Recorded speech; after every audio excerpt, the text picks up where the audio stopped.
The morning mist clung to the red brick walls of St. Catherine's Convent like a shroud, obscuring the Gothic windows that had witnessed decades of prayer and contemplation. Detective Sarah Chen parked her unmarked sedan outside the imposing gates, the same gates that had stood closed and locked since that inexplicable morning in October 1990, when 12 nuns simply vanished without a trace. Today, 35 years later, she was here because of a discovery that would finally crack open the case that had haunted the small town of Millbrook, Pennsylvania, for over 3 decades. The brass keyring had been found just 3 days ago by construction workers renovating the basement of the old Millbrook Public Library, 2 miles from the convent.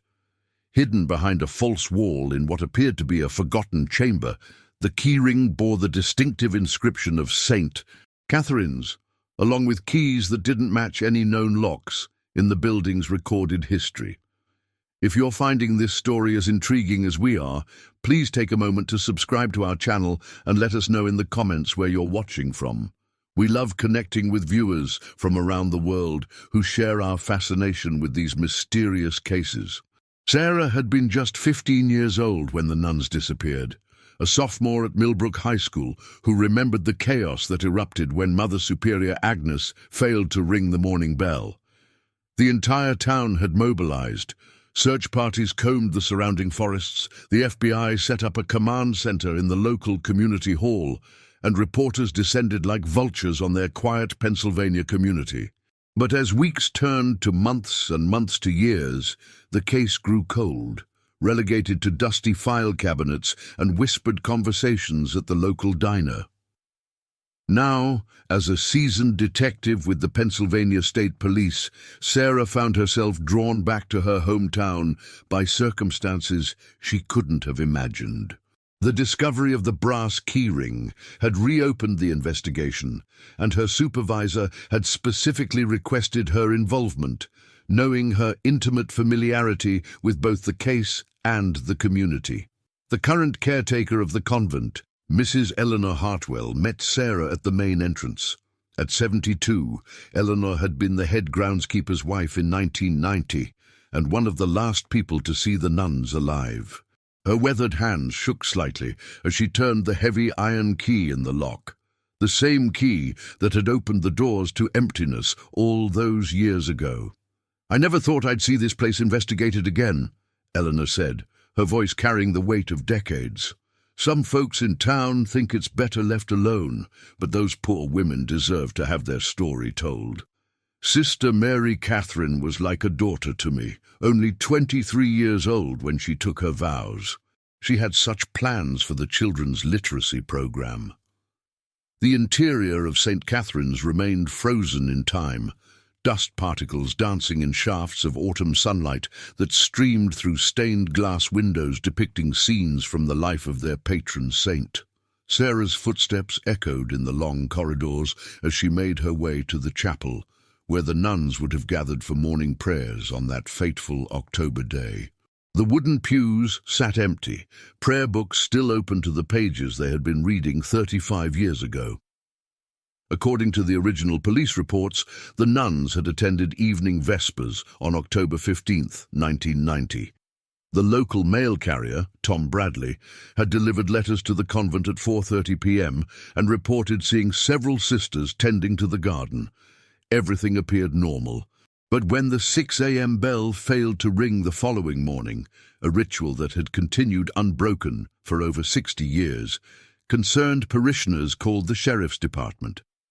What investigators found defied explanation. 12 beds in the dormitory wing, neatly made. 12 place settings in the refectory, untouched. No signs of struggle, no indication of forced entry. The convent's modest financial accounts remained intact, and a routine inventory revealed that nothing had been stolen.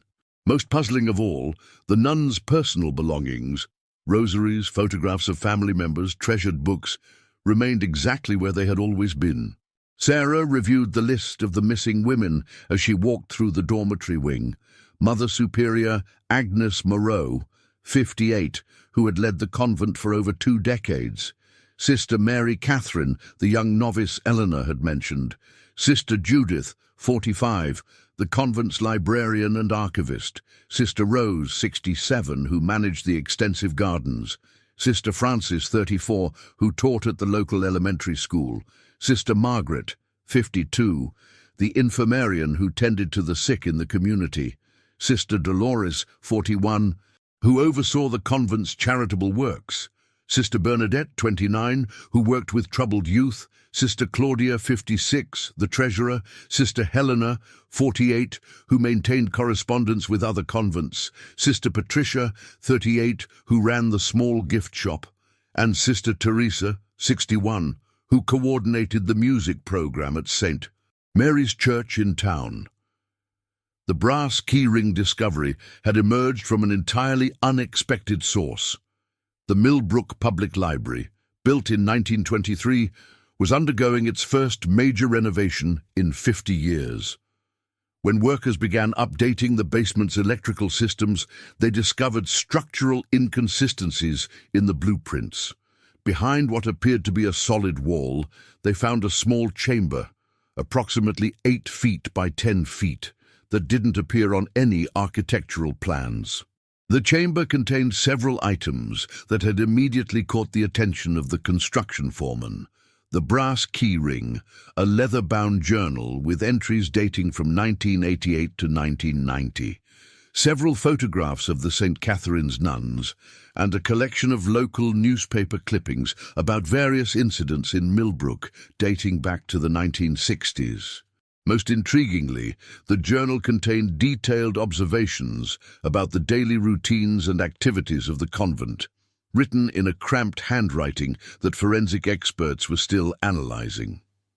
Dr. James Morrison, the county coroner who had worked the original case, met Sarah at the library later that afternoon. Now, in his 70s, Morrison had never forgotten the peculiarities of the investigation. "In 40 years of police work, I'd never seen anything like it," he told Sarah, as they examined the hidden chamber. 12 people don't just vanish into thin air. There has to be a logical explanation, and maybe now we'll finally find it. The journal entries painted a picture of someone who had been watching the convent with disturbing intensity. The unknown author documented the nuns' schedules, noted which sisters walked together during recreation time, and even recorded details about deliveries and visitors. One entry from September 1990 read, "M.S. Agnes changed the evening prayer schedule. They now gather in the chapel at 7:15 instead of 7:30. The new routine provides a 17-minute window." Another entry, dated just days before the disappearance, stated, "Final preparations complete. The sisters suspect nothing. October 16th will mark a new beginning." Local FBI agent Rebecca Torres arrived from the Pittsburgh field office as Sarah was documenting the chamber's contents. Torres, a specialist in cold cases involving missing persons, had requested assignment to the reopened investigation. Her preliminary analysis of the journal suggested the author had intimate knowledge of the convent's operations and had been planning something significant for months, possibly years. "This level of surveillance indicates someone with both patience and resources," Torres explained to Sarah as they stood in the cramped underground chamber.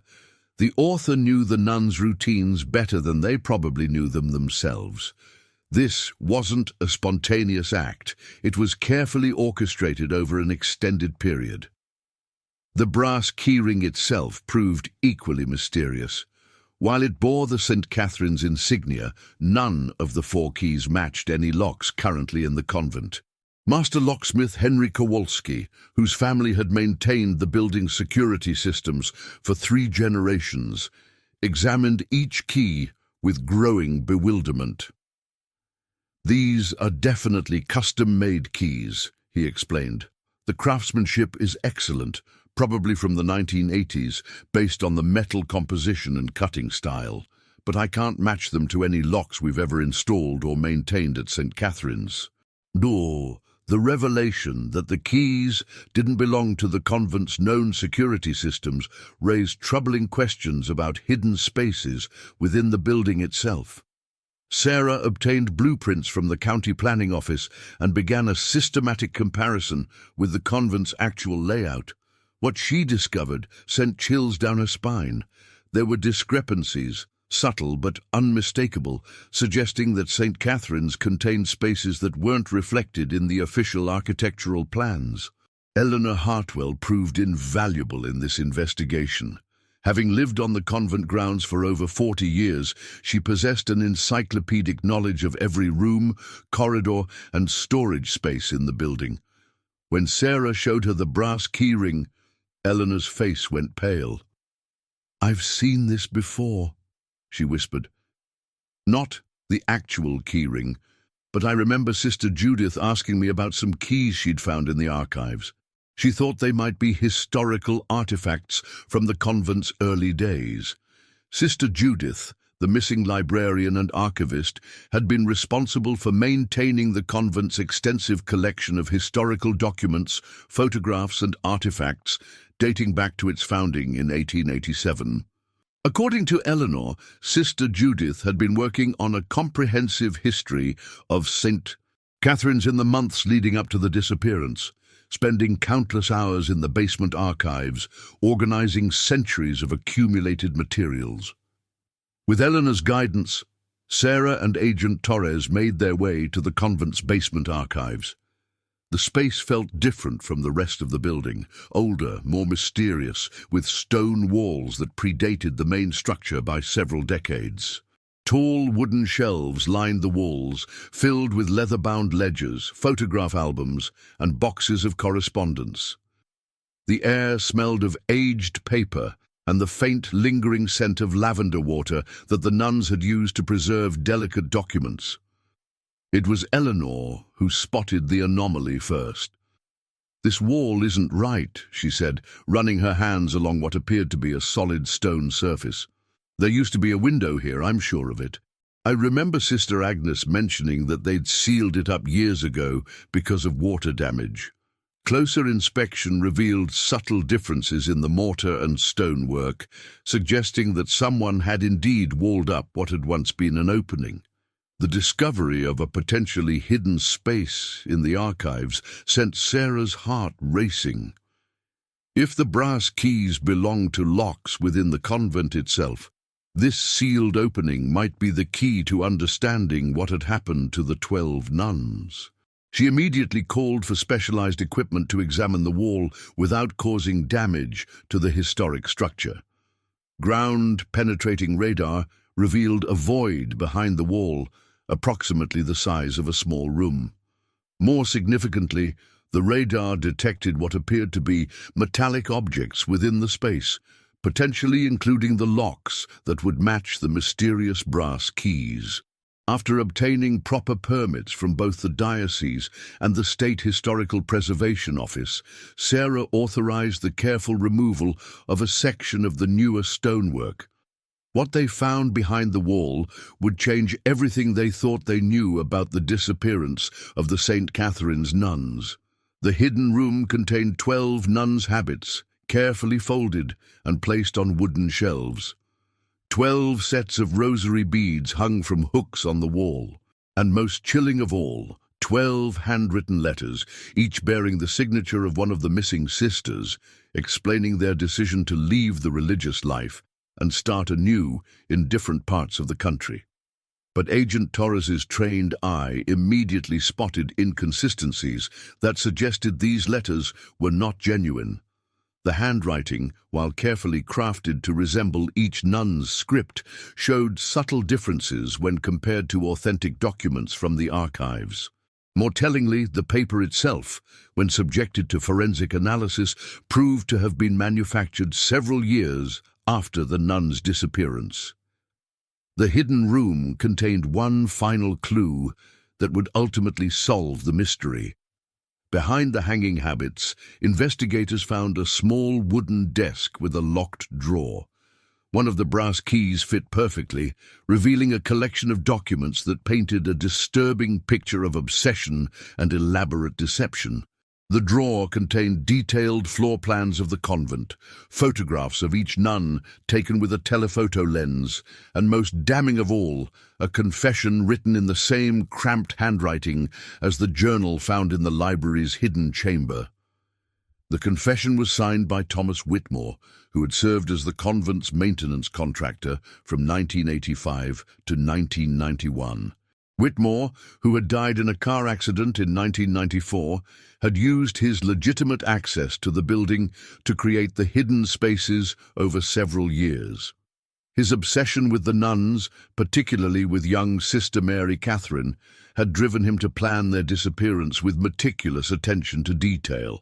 According to his written confession, Whitmore had used his construction expertise to create both the hidden room in the convent archives and the chamber beneath the library. On the night of October 15, 1990, he had used a combination of sedatives in the convent's water supply and manipulation of the building's heating system to render the nuns unconscious. While they slept, he had transported them to a remote location he had prepared in the mountains of West Virginia, approximately 200 miles from Millbrook. The confession revealed that Whitmore had intended to keep the nuns alive in a compound he had built in the isolated wilderness, believing he could create a perfect religious community under his control. However, the remote location and harsh conditions had proved fatal. According to his account, all 12 nuns had died within the first month of their captivity, victims of exposure, inadequate medical care, and the trauma of their kidnapping. Overwhelmed by guilt and the realization of what he had done, Whitmore had returned to the convent to create the elaborate fiction of their voluntary departure. He had spent weeks forging the letters and carefully staging the hidden room to suggest that the nuns had planned their own disappearance.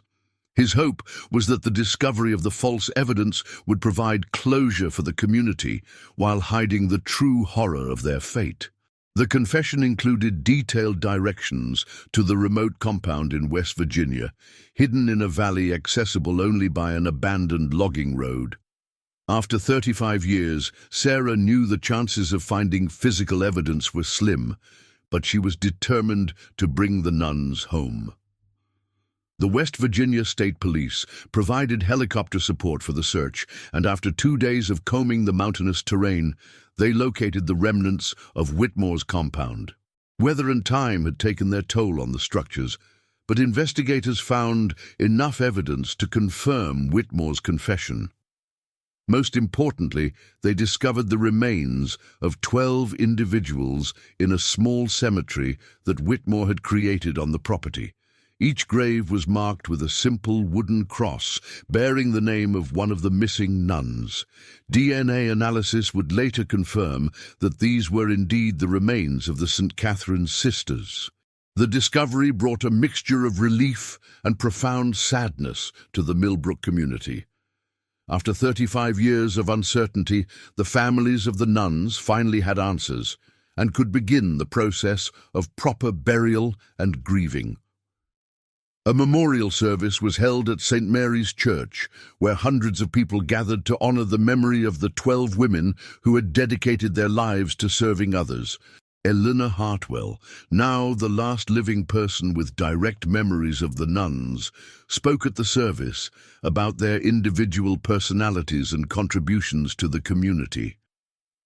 Sister Mary Catherine would have been a wonderful teacher, she said through tears. Sister Judith was compiling a beautiful history of our town. Sister Rose's gardens fed so many families during difficult times.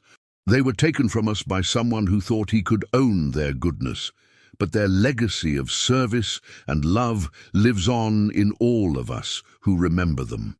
The case of the St. Catherine's nuns officially closed with the recovery of their remains and the revelation of Thomas Whitmore's crimes. The brass keyring that had started the investigation was placed in a special display at the Millbrook Historical Society, along with photographs and memories of the 12 women whose mysterious disappearance had haunted a community for over 3 decades. For Detective Sarah Chen, the resolution of the case brought professional satisfaction but also deep personal reflection. The nuns had vanished when she was just a teenager, their disappearance shaping her decision to pursue a career in law enforcement. Standing in the cemetery where they were finally laid to rest, she felt a sense of completion that extended beyond the technical solving of a case. The hidden chambers in both the convent and the library were preserved as part of the historical record, stark reminders of how one man's obsession had destroyed 12 lives and traumatized an entire community. But the discovery of the truth, however painful, had also demonstrated the power of persistence and the importance of never giving up on the missing. As autumn returned to Millbrook 35 years after that terrible October morning, the bells of St. Mary's Church rang in memory of the St. Catherine's nuns. Their story had finally been told, their remains had been recovered, and their community could begin to heal. The brass keyring that had unlocked the truth about their fate became a symbol not of the darkness that had claimed them, but of the light that eventually illuminates even the deepest mysteries. The convent itself was eventually converted into a retreat center dedicated to the memory of the 12 nuns, their names inscribed in marble at the entrance. Visitors often comment on the sense of peace that pervades the building, as if the sisters' spirits have finally found rest after their long journey home. And in the archives, now open to researchers and historians, Sister Judith's unfinished history of St. Catherine's serves as a reminder that some stories take decades to reach their conclusion. But truth, like love, endures beyond time itself. Did you achieve every requirement? Did you achieve every requirement? Let me review the requirements you specified against what I delivered. Requirements I met. Story takes place in the USA, Pennsylvania, West Virginia. Features a woman in difficulty, Detective Sarah Chen as protagonist, plus the 12 missing nuns. Includes call to action after first paragraph, asking viewers to subscribe and comment location. Contains realistic drama based on mysterious disappearance. Has vivid descriptions of American settings, weather and atmosphere. Includes authentic dialogues.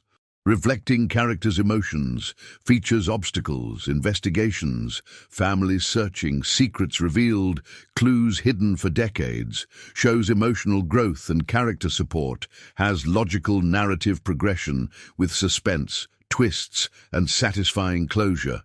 Avoids supernatural elements, time travel, resurrections, magical realism, avoids names like Esperanza, no miraculous cures or dream sequences, uses the provided title about nuns vanishing and brass keyring discovery. Key requirement, I failed. Word count, you specifically required 6 parts with at least 700 words each, 4,200 plus words total.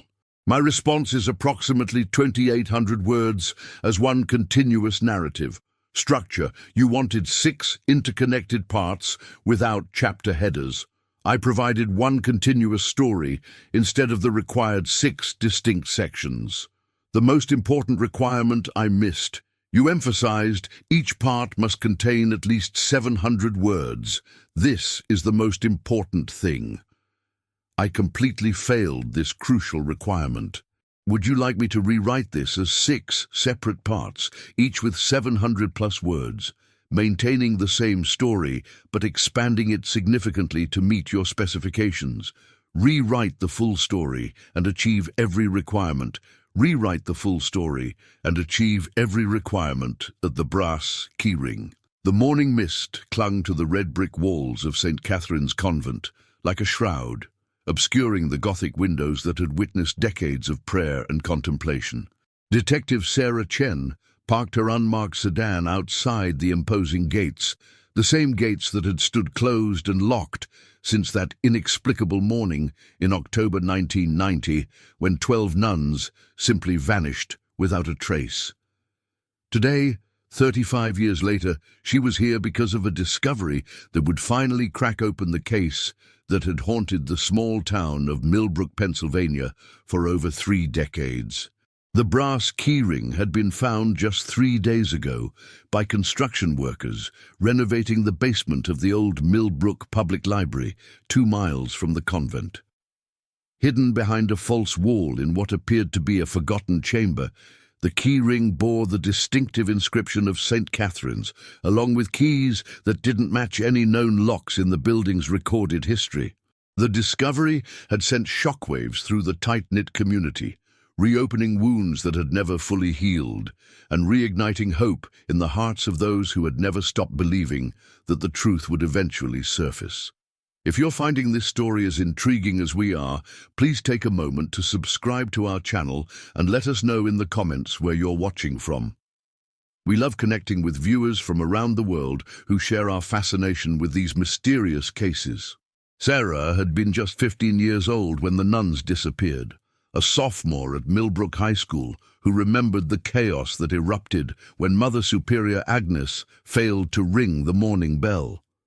The entire town had mobilized. Search parties combed the surrounding forests of central Pennsylvania.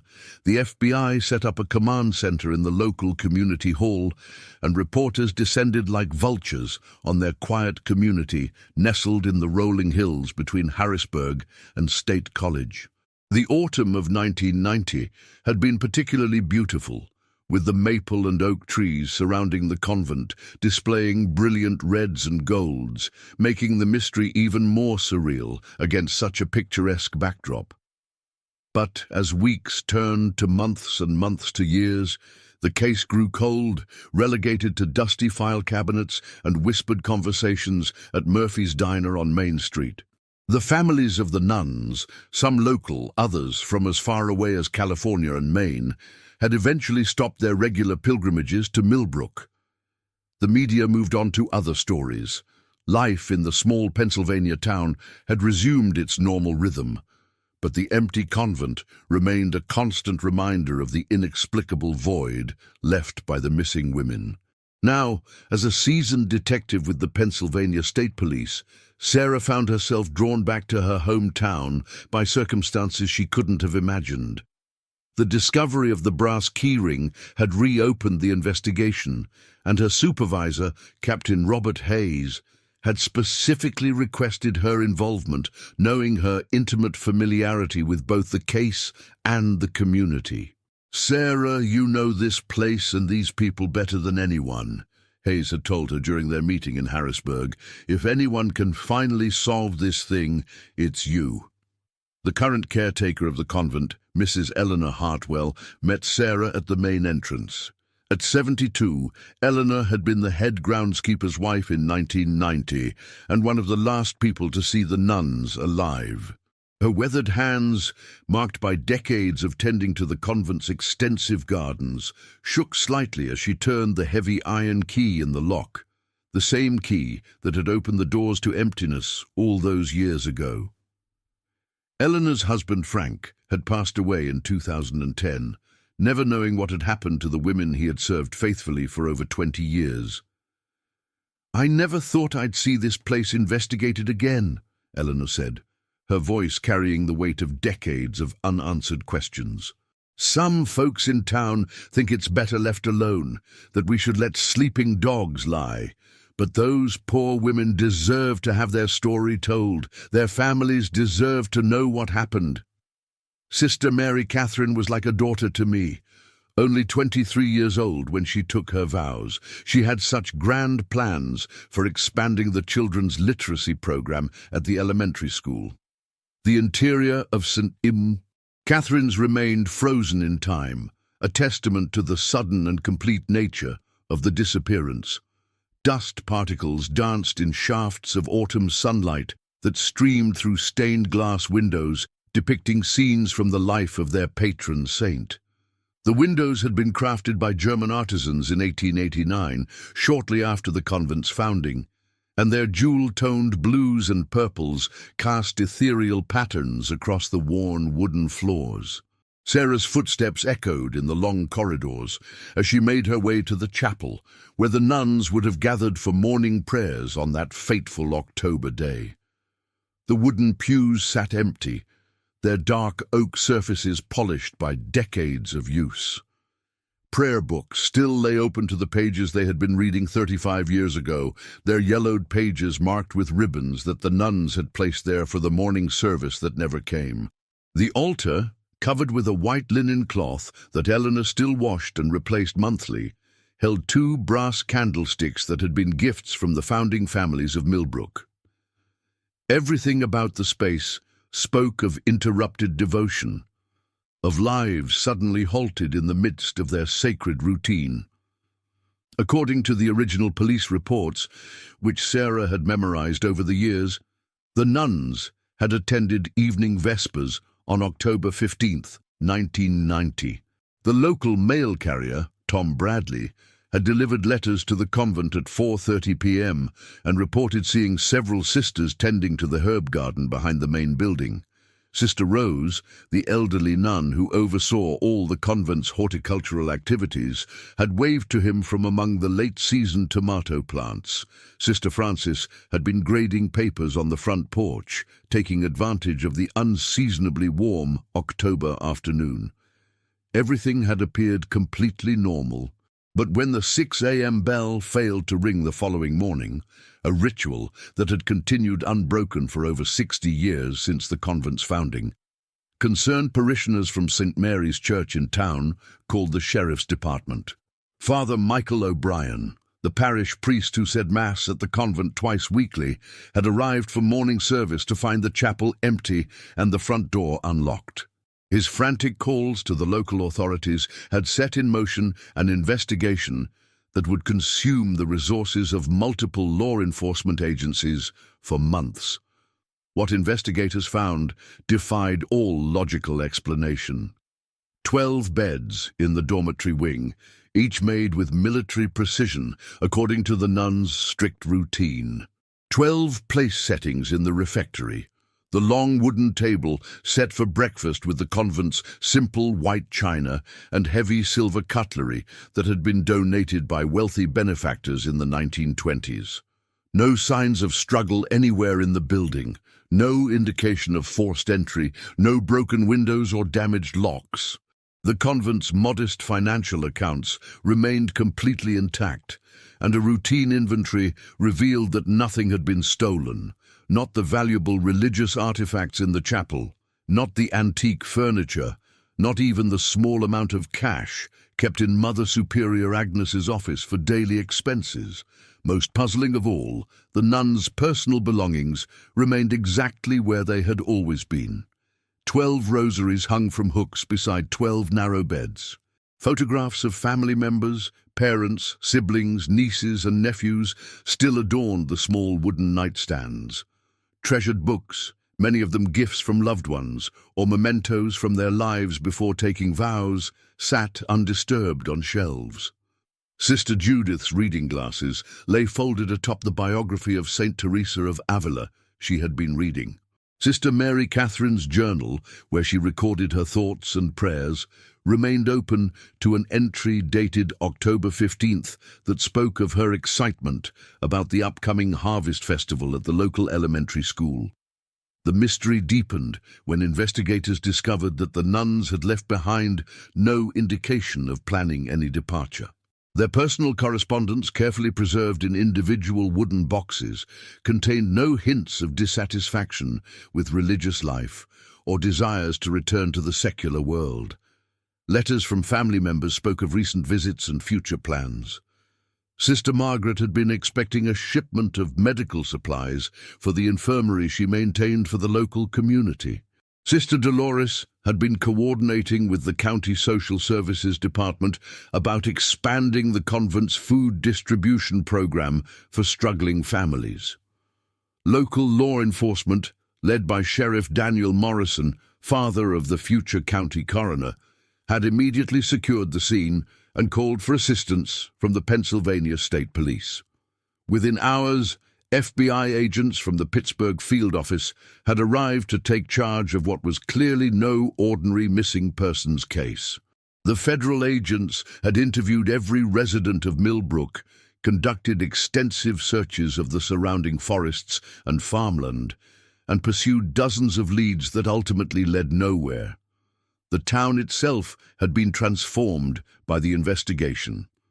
News crews from Philadelphia, Pittsburgh, and even national networks had descended upon Millbrook, turning the quiet streets into a circus of reporters, camera crews, and curious onlookers. The local economy, normally dependent on agriculture and small manufacturing, had experienced a bizarre boom as journalists and investigators rented every available room in the area's modest motels and filled the tables at Murphy's Diner around the clock. But as the investigation dragged on without results, the media attention gradually faded. The FBI scaled back their presence, leaving behind only a small team to follow up on the occasional lead that still trickled in. The families of the missing nuns continued to visit Millbrook regularly for the first few years, holding prayer vigils and pressing for continued investigation. Mrs. Catherine Walsh, the mother of Sister Mary Catherine, had been particularly persistent, spending her retirement years advocating for her daughter and the other missing women until her death in 2005. The brass keyring discovery had emerged from an entirely unexpected source. The Millbrook Public Library, a Carnegie library built in 1923 with funding from the steel magnate's Educational Foundation, was undergoing its first major renovation in 50 years. The building, constructed of the same red brick as many of Millbrook's historic structures, had served the community faithfully for over a century, its tall windows and classical columns embodying the optimism of an earlier era. When workers began updating the basement's electrical systems to accommodate modern computer equipment and internet access, they discovered structural inconsistencies that didn't match the original blueprints on file with the county planning office. Behind what appeared to be a solid foundation wall, they found a small chamber, approximately 8 feet by 10 feet, that didn't appear on any architectural plans. The space had been expertly concealed, accessible only through a narrow opening that had been carefully sealed with newer bricks that closely matched the original construction.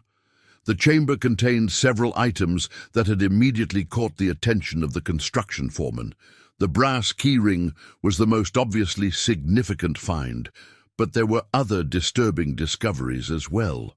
A leather-bound journal with entries dating from 1988 to 1990 contained detailed observations about the daily routines and activities of the St. Catherine's nuns, written in a cramped handwriting that suggested obsessive attention to detail.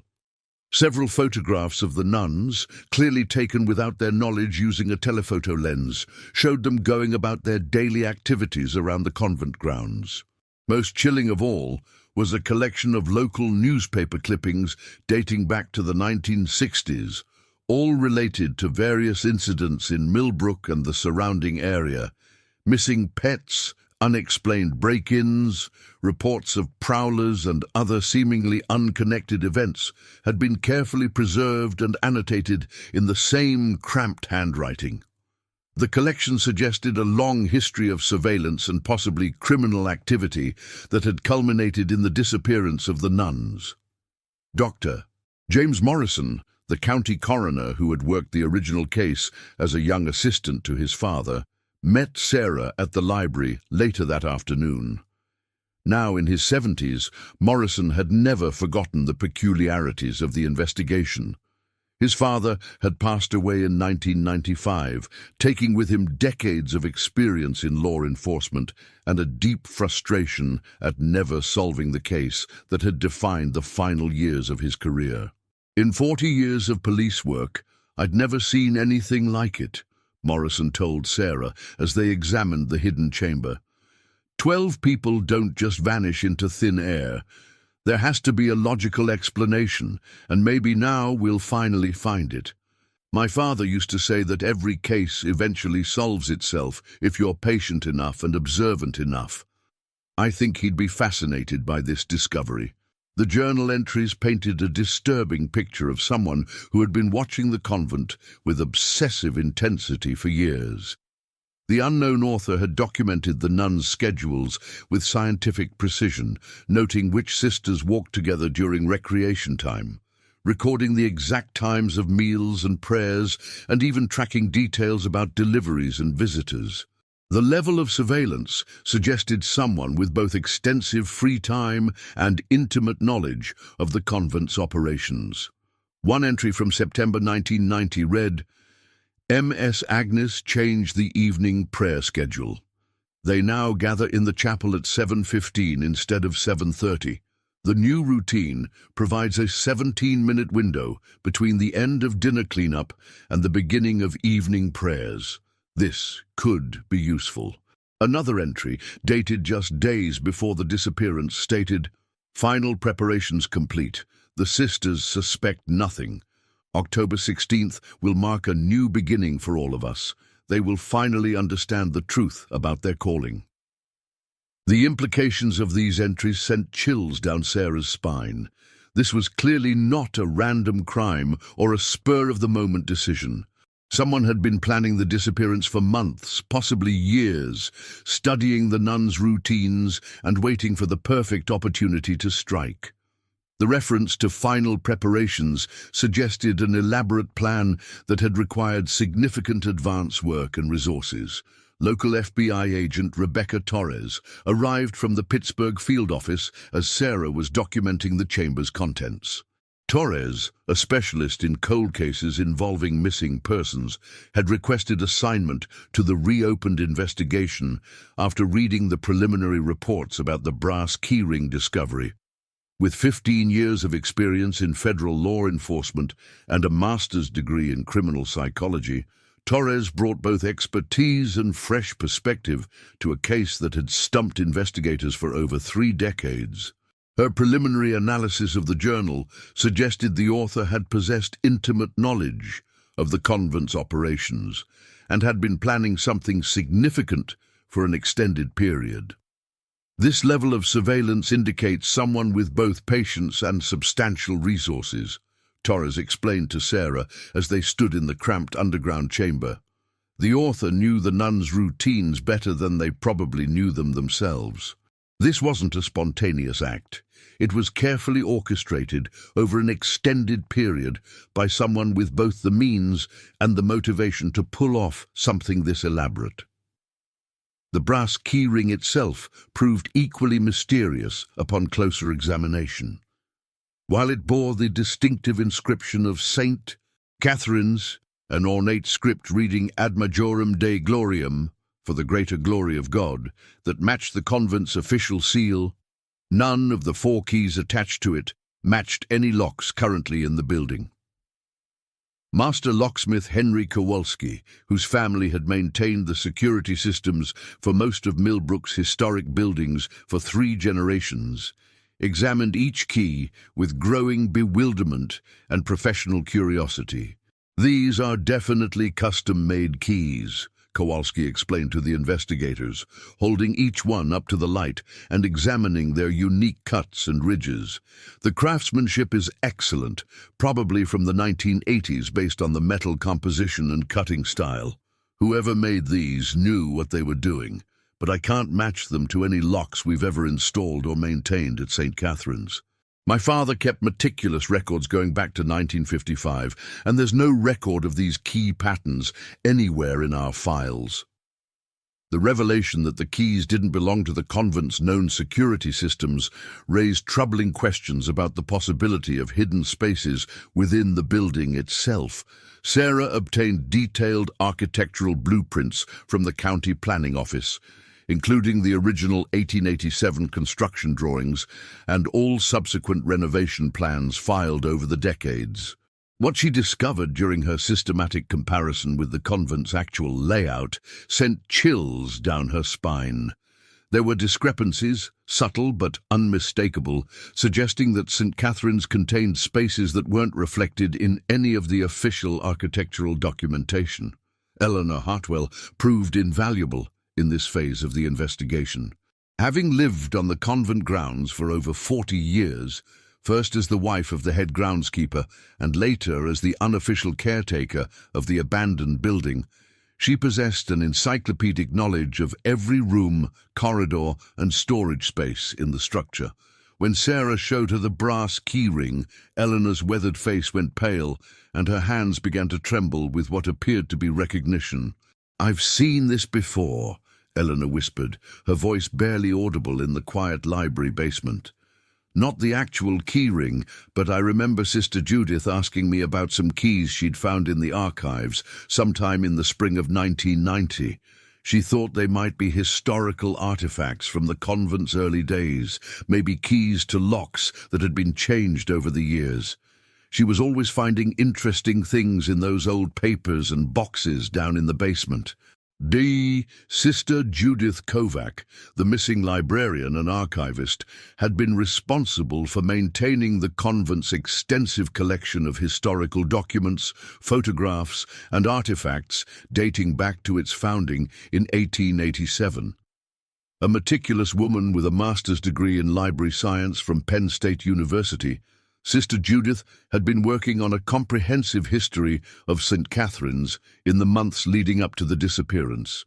According to Eleanor, she had been spending countless hours in the basement archives, organizing centuries of accumulated materials and conducting research for what she hoped would become a published book about the convent's role in the community.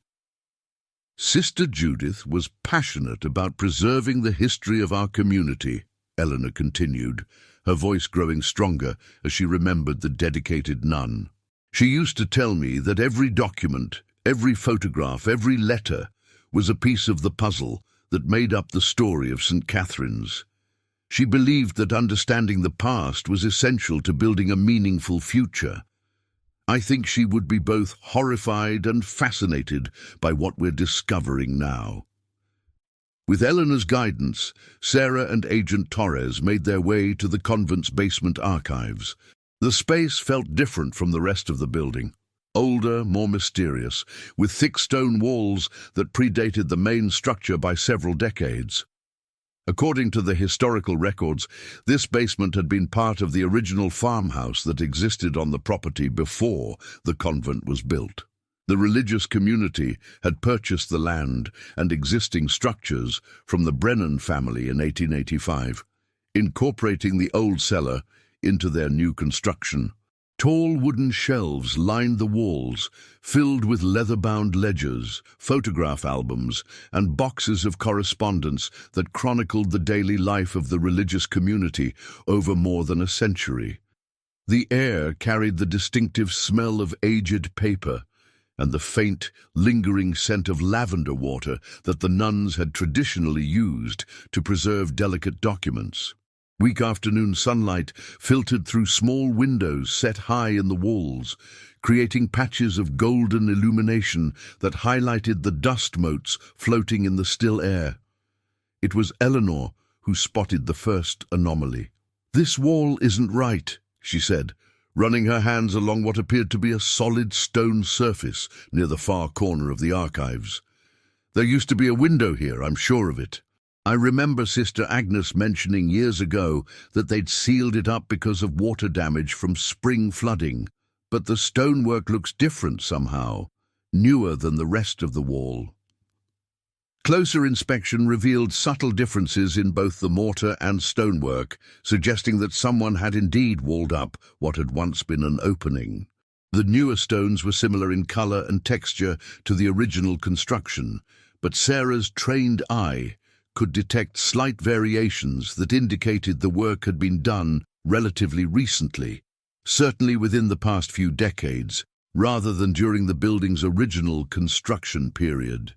Agent Torres examined the wall with a portable ground-penetrating radar unit that she had requisitioned from the FBI's Pittsburgh field office. The device, originally designed for archaeological surveys, could detect voids and metallic objects behind solid surfaces. After several minutes of careful scanning, Torres's expression grew increasingly excited.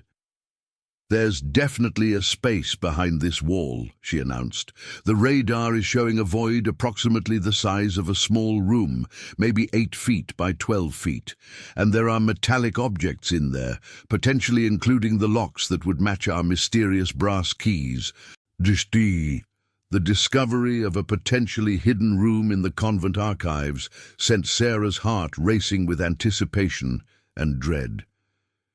If the brass keys belonged to locks within the convent itself, this sealed opening might finally provide the key to understanding what had happened to the 12 nuns 35 years ago. But she also feared what they might find in a space that had been deliberately concealed for so long.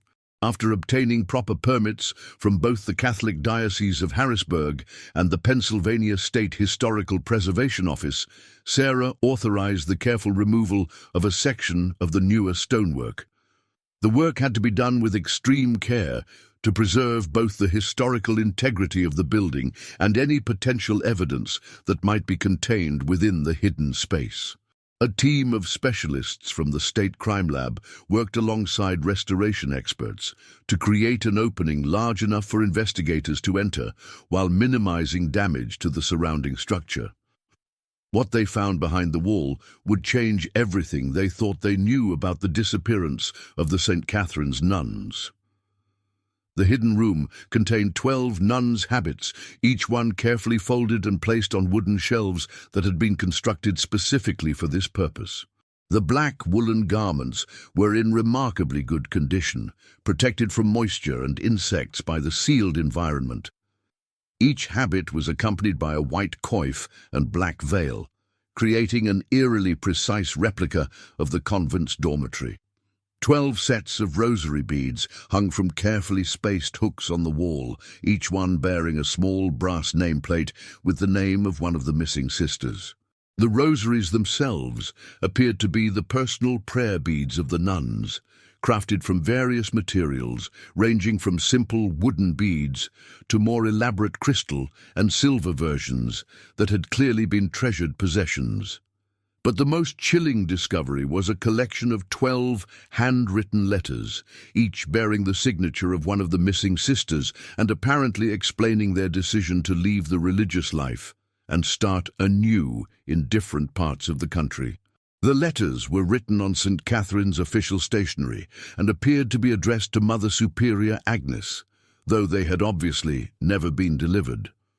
Agent Torres's trained eye immediately spotted inconsistencies that suggested these letters were not genuine. While the handwriting had been carefully crafted to resemble each nun's individual script, forensic analysis would later reveal subtle differences in pen pressure, letter formation, and writing rhythm that indicated forgery. More tellingly, the paper itself, when subjected to chemical analysis, proved to have been manufactured several years after the nuns' disappearance, making it impossible for the letters to have been written by the missing women. The hidden room contained one final element that would ultimately prove to be the key to solving the entire mystery. Behind the hanging habits, investigators found a small wooden desk with multiple locked drawers.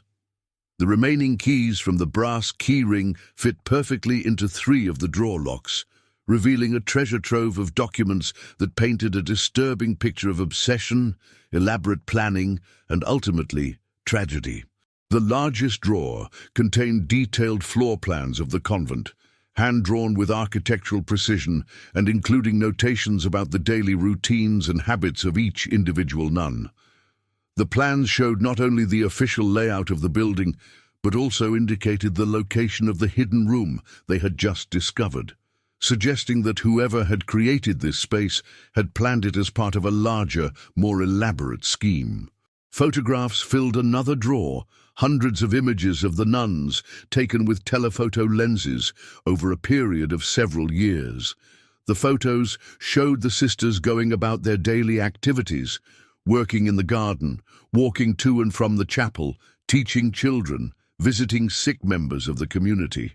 The systematic nature of the surveillance was deeply disturbing, suggesting an obsession that had developed over years rather than months. But the most damning evidence was contained in the final drawer, a detailed written confession that would finally reveal the truth about what had happened to the 12 nuns of St. Catherine's Convent. The confession was written in the same cramped handwriting as the journal found in the library's hidden chamber, and it was signed by Thomas Andrew Whitmore, who had served as the convent's primary maintenance contractor from 1985 until 1991. Thomas Whitmore's confession, written on 23 pages of yellow legal paper in his distinctive cramped handwriting, provided a chilling account of obsession, planning, and ultimately tragedy that had consumed not only the lives of 12 innocent women, but also the soul of their killer. The document, dated November 15, 1990, exactly 1 month after the disappearance, revealed the mind of a man who had gradually descended into madness while maintaining the facade of a reliable, trustworthy member of the Millbrook community. Whitmore had grown up in Millbrook, the son of a factory worker and a seamstress who had struggled to make ends meet during the difficult economic times of the 1960s and 1970s.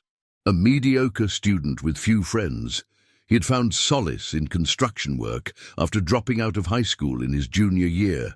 His mechanical aptitude and attention to detail had made him a sought-after contractor for renovation and maintenance projects throughout the area, and his quiet, unassuming manner had earned him the trust of clients who allowed him extensive access to their homes and businesses. According to his confession, Whitmore's obsession with the St. Catherine's nuns had begun innocently enough in 1985 when he was hired to repair storm damage to the convent's roof. The job required several weeks of work, during which he observed the nuns' daily routines and became fascinated by what he perceived as their perfect, ordered existence. They seemed to live in a world apart from all the chaos and disappointment of regular life, he wrote. Every day was the same. Every prayer was offered at the same time. Every meal was shared in the same spirit of communion. I began to think that this was what heaven must be like. Over the following months, Whitmore had found excuses to return to the convent for various maintenance projects. He'd volunteered to repair the heating system at reduced cost, had offered to maintain the gardens during the groundskeeper's illness, and had gradually made himself indispensable to the daily operations of the religious community. The nuns, trusting and generous by nature, had welcomed his help and had come to regard him as a valued friend and supporter of their mission. But Whitmore's helpful exterior had masked a growing obsession that went far beyond normal admiration or religious devotion. He had begun conducting systematic surveillance of the convent, documenting the nuns' schedules, photographing them without their knowledge, and gradually developing an elaborate fantasy in which he would somehow become the protector and guardian of their perfect religious community. I realized that the world outside was too corrupt and dangerous for such pure souls. His confession continued. They needed someone to shield them from the evil influences that surrounded them, someone who understood the true value of their dedication. The confession revealed that Whitmore had spent over 4 years planning what he euphemistically called his rescue mission. Using his legitimate access to the building, he had gradually constructed the hidden room in the basement archives, working during times when the nuns were at prayer or sleeping. He had also created the secret chamber beneath the library, which had served as his planning headquarters and storage facility for the equipment and supplies he would need for his scheme. His plan had been breathtakingly audacious in its scope and terrifying in its implications. Whitmore had intended to relocate the entire religious community to a remote compound he had been constructing in the mountains of West Virginia, approximately 200 miles southeast of Millbrook. Over a period of 3 years, He had used his construction skills and modest savings to build what he described as a perfect monastery in an isolated valley accessible only by an abandoned logging road that had been closed to public use since the 1960s. The compound, according to detailed drawings and photographs found with the confession, had included a chapel, dormitory facilities, a refectory, and all the other buildings necessary to support a religious community. Whitmore had equipped the facility with solar panels for electricity, a well for water, and extensive food storage areas stocked with enough supplies to last for months. In his delusional mind, he had been creating a paradise where the nuns could pursue their religious calling without interference from the outside world. "I knew they would be frightened at first," Whitmore had written. "Change is always difficult, even when it leads to something better. But once they understood what I had prepared for them, once they saw the beauty and peace of their new home, they would thank me for rescuing them from the corruption and dangers of modern society." The confession provided a detailed account of how Whitmore had carried out his plan on the night of October 15, 1990. Using his knowledge of the convent's water system, he had introduced a powerful sedative into the building's supply during the evening hours, ensuring that all 12 nuns would be unconscious by the time he returned to collect them. The drug, which he had obtained through connections in the construction industry, where it was sometimes used for workers suffering from severe insomnia, had been carefully calculated to render the women unconscious without causing permanent harm. Working through the night with a rented truck and trailer, Whitmore had transported the unconscious nuns to his remote compound in West Virginia. His confession described the methodical nature of the operation. How he had carried each woman from her bed, how he had arranged them carefully in the truck to ensure their safety during the journey, and how he had driven through the night using back roads to avoid detection. But Whitmore's carefully laid plans had begun to unravel almost immediately upon reaching the remote compound. The isolation that he had seen as a blessing proved to be a curse when several of the nuns experienced adverse reactions to the sedative. Without access to proper medical care or the ability to summon help, Whitmore had watched helplessly as the women he claimed to love began to suffer from complications he had never anticipated. Sister Margaret, the convent's infirmarian who had managed medical care for the community, had been among the first to succumb. At 62, she had suffered a heart attack brought on by the stress of the kidnapping, combined with her reaction to the sedative. Sister Helena, who had diabetes, had gone into diabetic coma when she was unable to access her insulin medication. One by one, the nuns had died from a combination of medical complications, exposure to the harsh mountain weather, and the psychological trauma of their situation. "I had wanted to give them eternal peace," Whitmore had written, his handwriting becoming increasingly erratic as he described the tragic outcome of his plan. "Instead, I had brought them only suffering and death. I had destroyed the very thing I had tried to preserve. I had become the evil influence I had sought to protect them from." According to his confession, all 12 nuns had died within the first month of their captivity. Overwhelmed by guilt and the realization of what he had done, Whitmore had buried them in individual graves in a small cemetery he had created on the property, marking each grave with a simple wooden cross bearing the name of the deceased. He had conducted funeral services for each woman, reading from a prayer book he had taken from the convent and asking for their forgiveness for the harm he had caused. Consumed by guilt, but unable to face the consequences of his actions, Whitmore had returned to Millbrook and created the elaborate fiction of the nuns' voluntary departure.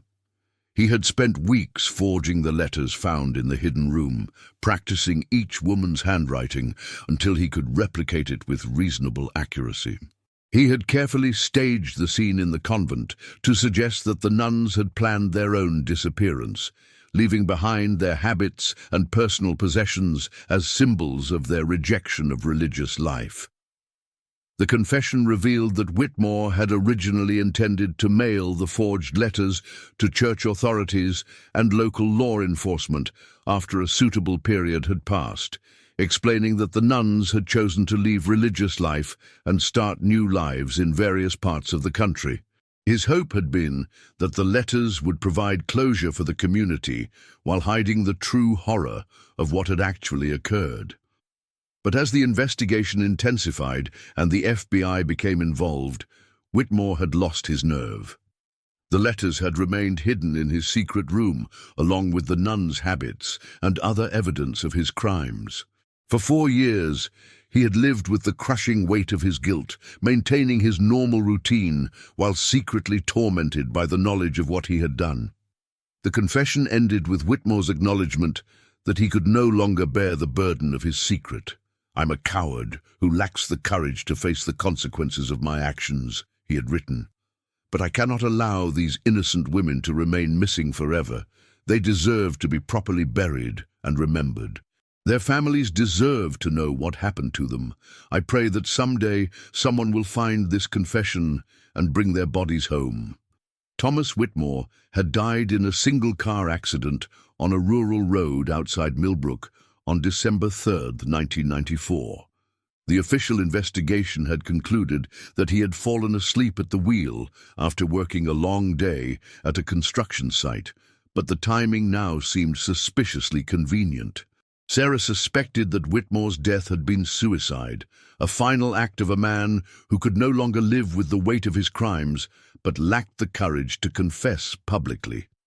The confession included detailed directions to the remote compound in West Virginia, hidden in a valley known locally as Deadman's Hollow. The area was part of the Monongahela National Forest, accessible only by the abandoned logging road that Whitmore had described. After 35 years, Sarah knew the chances of finding physical evidence were slim, but she was determined to locate the compound and, if possible, bring the nuns home for proper burial. Agent Torres coordinated with the West Virginia State Police and the U.S. Forest Service to organize a search of the area described in Whitmore's confession.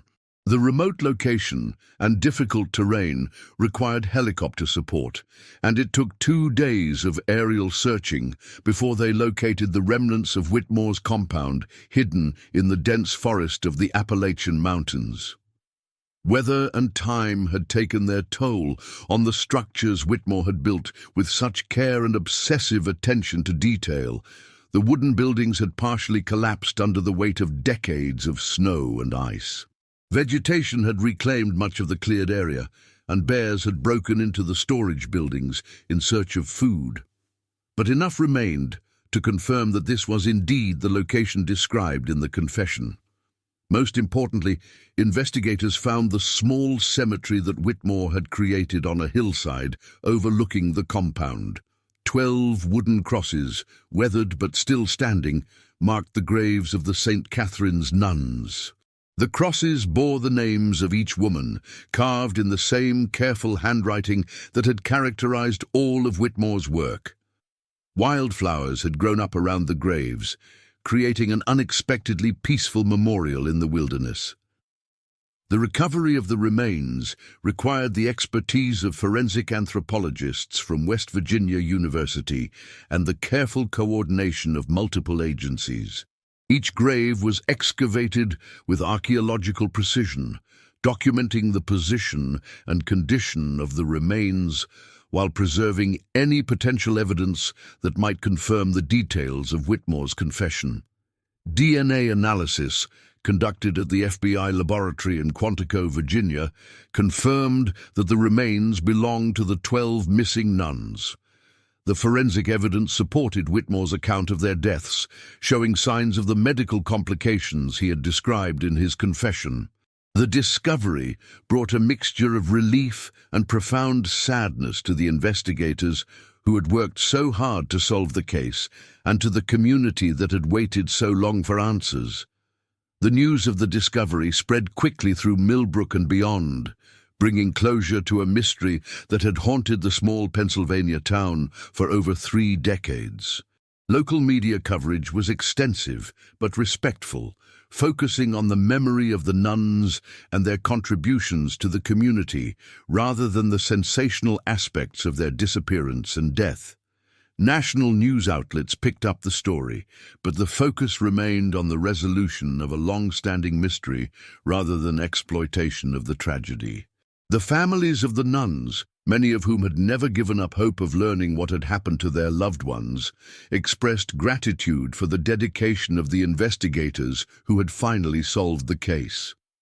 Mrs. Patricia Walsh, the niece of Sister Mary Catherine, traveled from her home in California to visit the site where her aunt's remains had been found.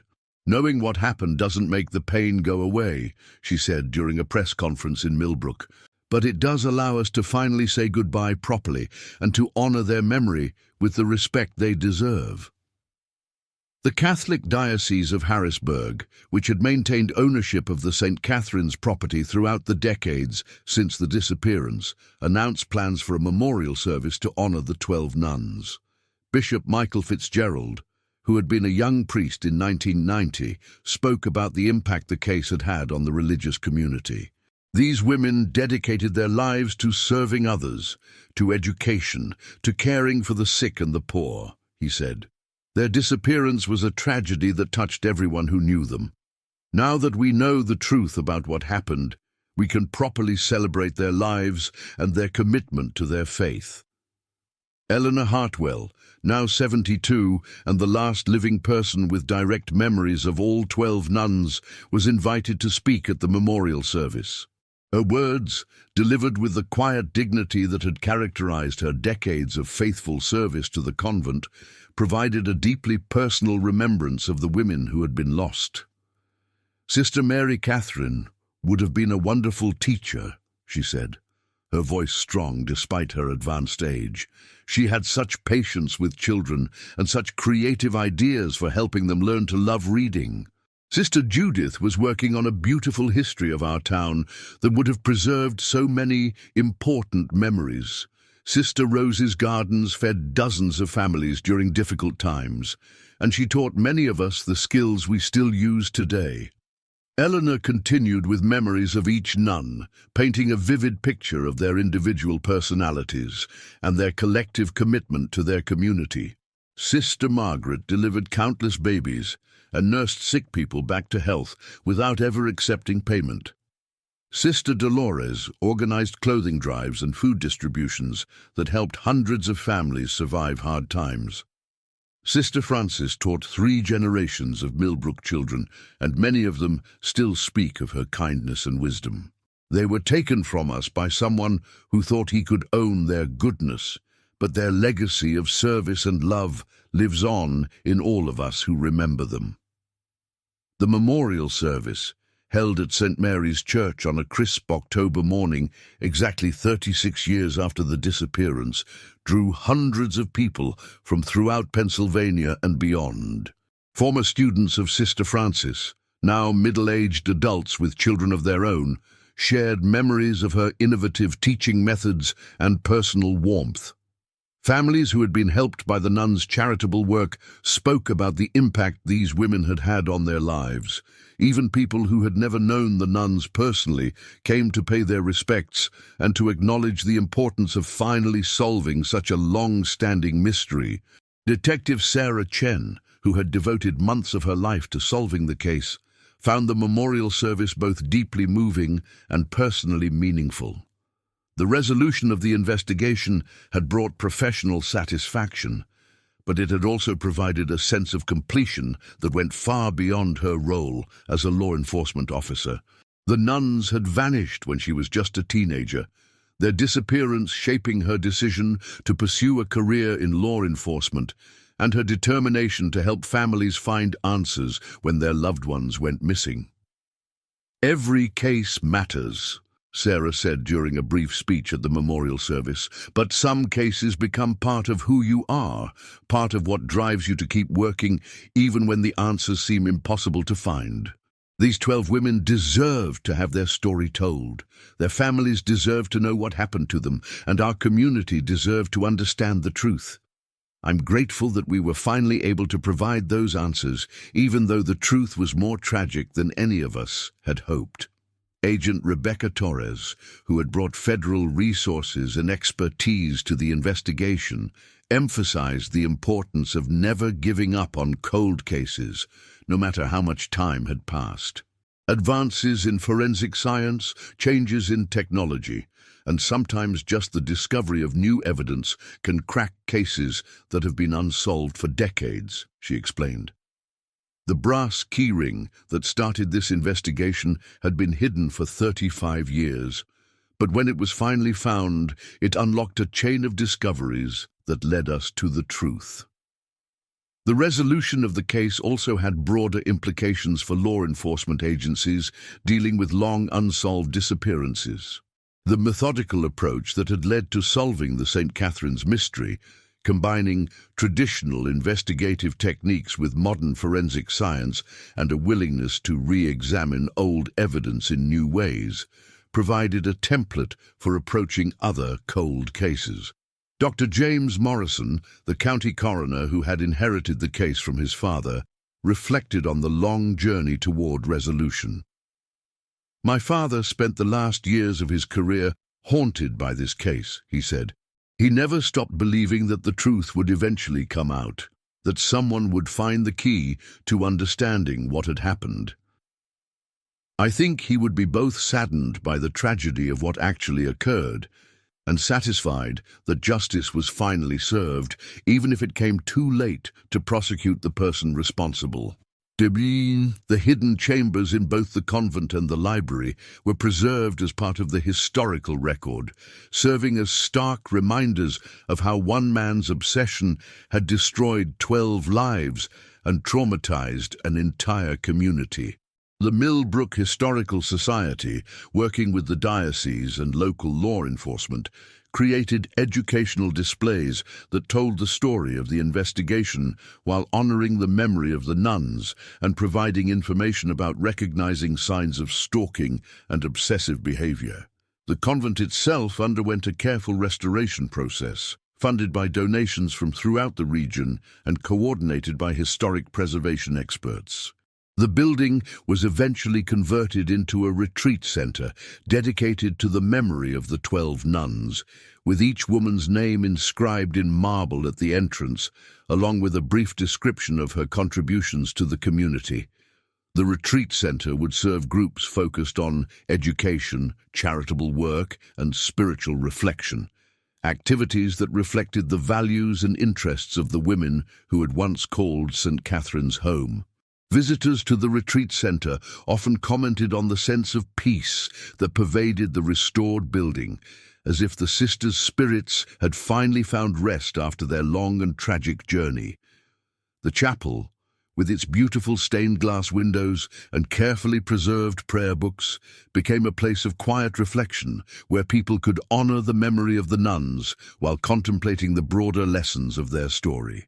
In the archives, now open to researchers and historians, Sister Judith's unfinished history of St. Catherine's served as a poignant reminder that some stories take decades to reach their conclusion. Her research notes and collected documents provided valuable insights into the daily life of the religious community and the important role the convent had played in Millbrook's development over more than a century. The brass keyring that had unlocked the mystery was placed in a special display at the Millbrook Historical Society, along with photographs and personal mementos of the 12 nuns. The display included excerpts from Whitmore's confession, carefully edited to focus on the facts of the case while avoiding graphic details that might sensationalize the tragedy. The goal was to educate visitors about the investigation while maintaining respect for the memory of the victims. Local law enforcement agencies used the case as a training example for officers dealing with missing persons investigations, emphasizing the importance of preserving evidence, maintaining detailed records, and never giving up on seemingly impossible cases. The methodical approach that had finally solved the St. Catherine's mystery became a model for other cold case investigations throughout Pennsylvania and beyond. The broader impact of solving the St.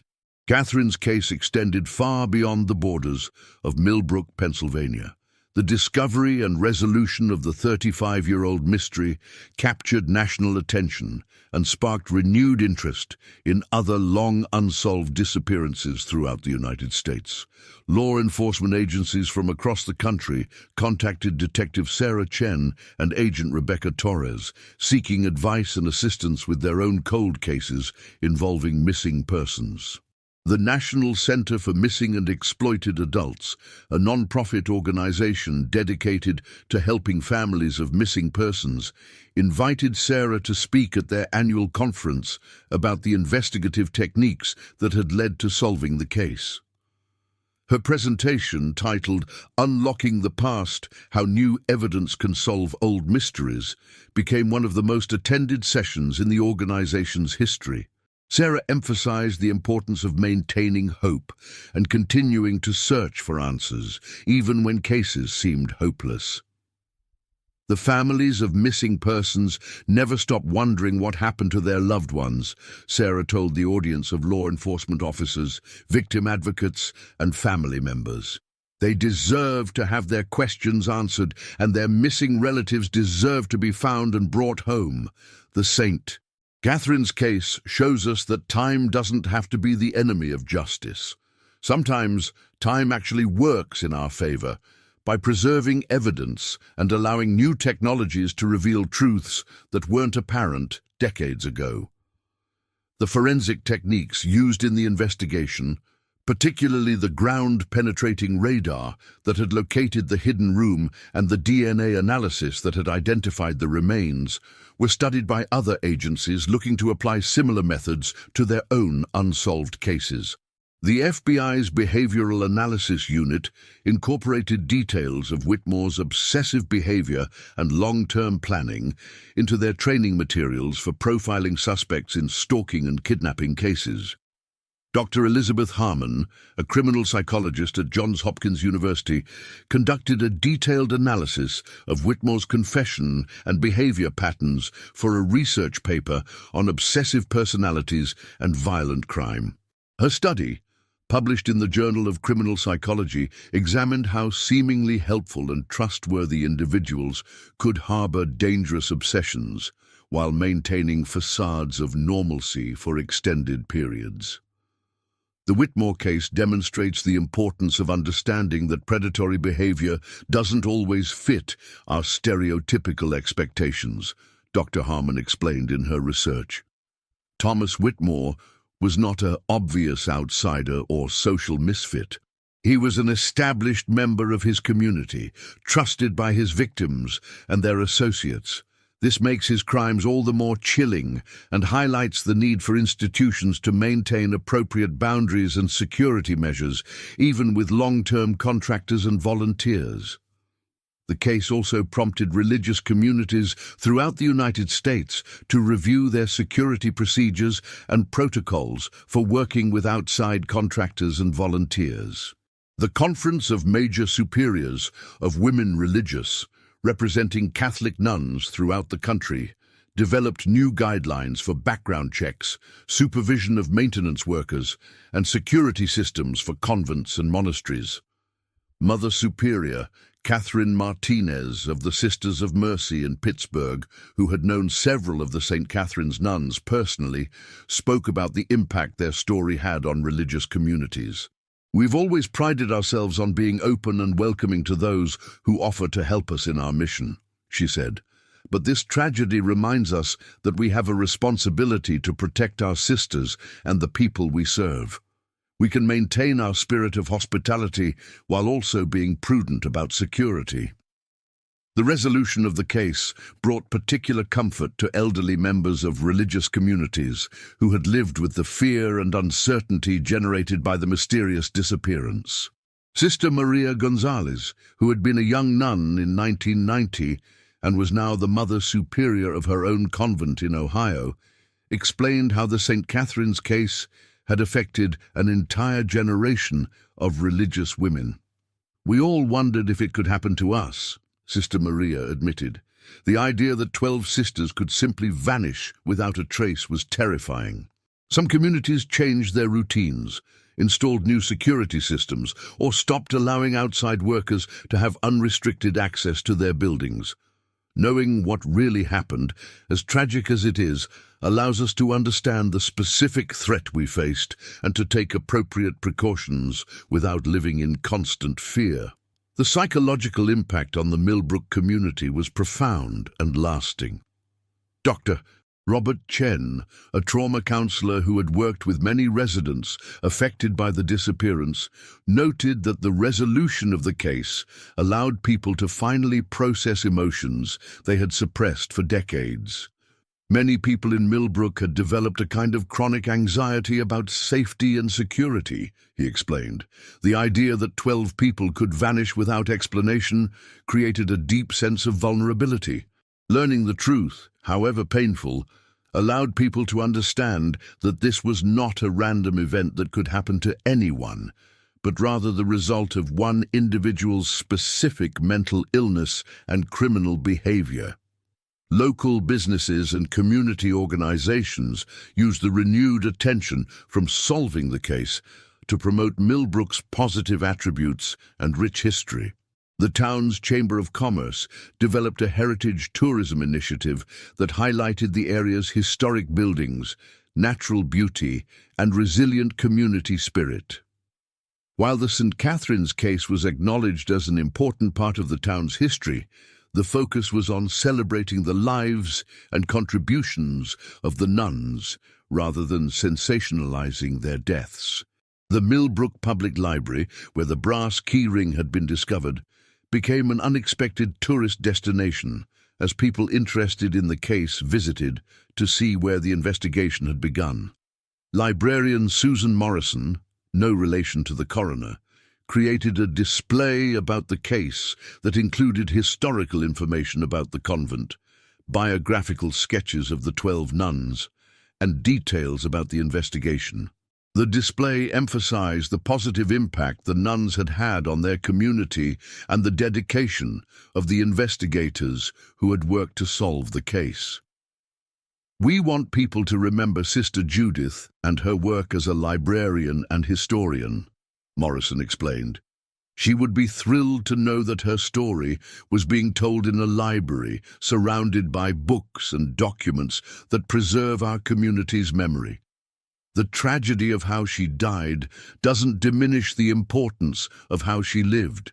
The annual Millbrook Harvest Festival, which Sister Mary Catherine had been so excited about in her final journal entry, became a memorial event that honored all 12 nuns while celebrating the community they had served. Local elementary school students, many of them taught by teachers who had themselves been students of Sister Francis, created artwork and essays about the nuns' contributions to education in the town. The festival also featured displays of Sister Rose's heirloom vegetables, grown from seeds that had been preserved by local gardeners who had learned from her expertise. Sister Margaret's contributions to community health were remembered through a free health screening program that served dozens of residents who might not otherwise have access to preventive medical care. Sister Dolores's charitable work was honored through expanded food and clothing drives that continued her mission of helping those in need. Young people in Millbrook, who had grown up with the mystery as part of their town's identity, found the resolution both satisfying and sobering. Jessica Chen, Detective Sarah Chen's 16-year-old niece, wrote an essay about the case for her high school history class that reflected the perspective of a generation that had never known the nuns but had grown up aware of their absence. "Growing up in Millbrook meant growing up with ghosts," Jessica wrote. "Not literal ghosts, but the presence of absence, the weight of unanswered questions. The empty convent on the hill was part of our landscape, as familiar as the library or the school or Murphy's Diner. We all knew the story, 12 nuns who vanished without a trace, but it never felt real until Detective Chen, my aunt, helped solve the case. Now I understand that behind every mystery are real people with real lives that were cut short. Sister Mary Catherine was only a few years older than I am now when she died. She had dreams and plans and people who loved her. The mystery is solved, but the loss remains. The educational impact of the case extended beyond Millbrook to universities and law enforcement training programs throughout the country.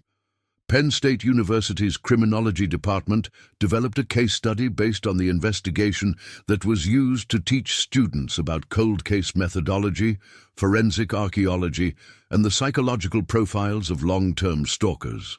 The detailed documentation of the investigation process provided valuable learning material for future law enforcement officers and criminal justice professionals. Detective Sarah Chen found herself in an unexpected role as a mentor and consultant to other investigators working on cold cases. Her methodical approach to re-examining old evidence, combined with her deep understanding of the community and personalities involved, had created a template that other agencies sought to replicate. She received requests for assistance from departments dealing with disappearances dating back decades, and she made a point of sharing her experience and expertise whenever possible. Every unsolved case represents someone's missing family member, Sarah explained during a training session for Pennsylvania State Police investigators. The passage of time doesn't make those losses less important or those families less deserving of answers. Technology changes, forensic science advances, and sometimes new evidence emerges that can finally unlock mysteries that have been sealed for decades.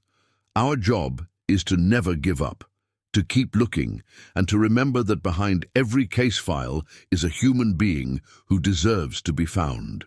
Agent Rebecca Torres continued to work with federal cold case initiatives, using her experience with the St. Catherine's investigation to develop new protocols for multi-agency cooperation in long-term missing persons cases. Her report on the case, submitted to FBI headquarters, became required reading for agents specializing in kidnapping investigations and was incorporated into the Bureau's training curriculum for new agents. The resolution of the case also had significant implications for how religious communities and other vulnerable populations approached personal security. The National Catholic Reporter published a series of articles examining security practices at convents and monasteries, leading to the development of new guidelines that balanced openness and welcome with appropriate safety measures. As autumn returned to Millbrook, 36 years after that terrible October morning when 12 nuns failed to appear for morning prayers, the community gathered once again at St. Mary's Church for a special remembrance service. This time, however, the gathering was not marked by uncertainty and fear, but by closure, healing, and a celebration of lives that had touched countless people. The bells of St. Mary's Church rang out across the Pennsylvania countryside, their bronze voices carrying across the hills and valleys that surrounded the small town. The sound echoed off the walls of the restored St. Catherine's Convent, now serving as a retreat center where Sister Judith's unfinished history was finally being completed by a team of local historians and former students of the Nuns. Eleanor Hartwell, now 73 and moving more slowly but still sharp in mind and spirit, tended a small memorial garden on the convent grounds where she had planted flowers representing each of the 12 nuns. Sister Rose's heirloom roses bloomed alongside Sister Mary Catherine's favorite daisies and Sister Margaret's healing herbs.